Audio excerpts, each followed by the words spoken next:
各位观众朋友好，我们在关心今天的天气。那么今天各地上午都还是相当的清凉炎热，但是中午过后，在我们山区还是有午后热对流生长起来。那么我们从云图上面可以比较明显看到，其实目前的话，太平洋高压是由逐渐往北推，另外也有往东退，就是说对我们台湾的影响是慢慢的在减弱。好，所以我们台湾这附近的话呢，开始有些水汽还是热对流呢，会越来越明显。包含昨天、今天也要提醒大家特别注意都还是午后热对流，明天也还是有午后雷阵雨。好，所以提醒大家。这个如果外出的话，听到雷声的话，要赶快找到安全的地方好，不然最近的话，这个雷雨会还蛮明显的。因为从云图上面可以看到，要特别注意的是，在关岛附近海面上有一个低压扰动正在逐渐发展当中。那么这个低压扰动未来是有机会增强成为热带性低气压或者是台风，所以是一个关注的重点。但是它未来会怎么走目前变数还比较大。最主要的变数就是因为太平洋高压目前是有点往东退，还有往北推所以呢，对它这个扰动一个低压的一个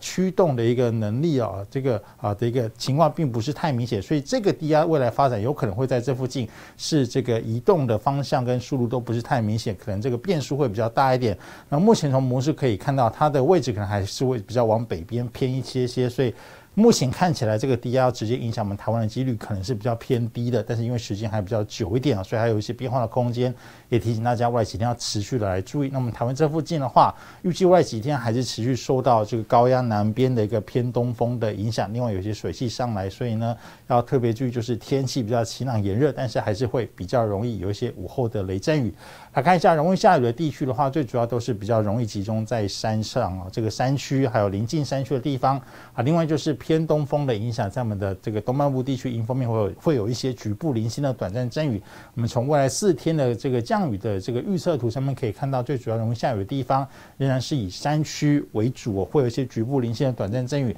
那么也再次提醒大家这个如果遇到雷雨的话，因为雷雨通常会下得比较急一点，所以要特别注意交通上面的安全。另外就是要特别留意听到闷雷声的时候呢，就要赶快找到安全的地方来躲避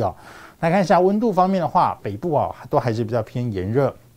低温大概26到27度，中午高温大概在34到35度那么在我们南部方面呢，也可以看到这个低温大概是27度，中午高温也是有32到33度，局部地区还是要留意可能温度会再更高一些。南部的话，低温是27度，中午高温是31到32度。那么看一下今天晚上各地的天气的话，有一些地方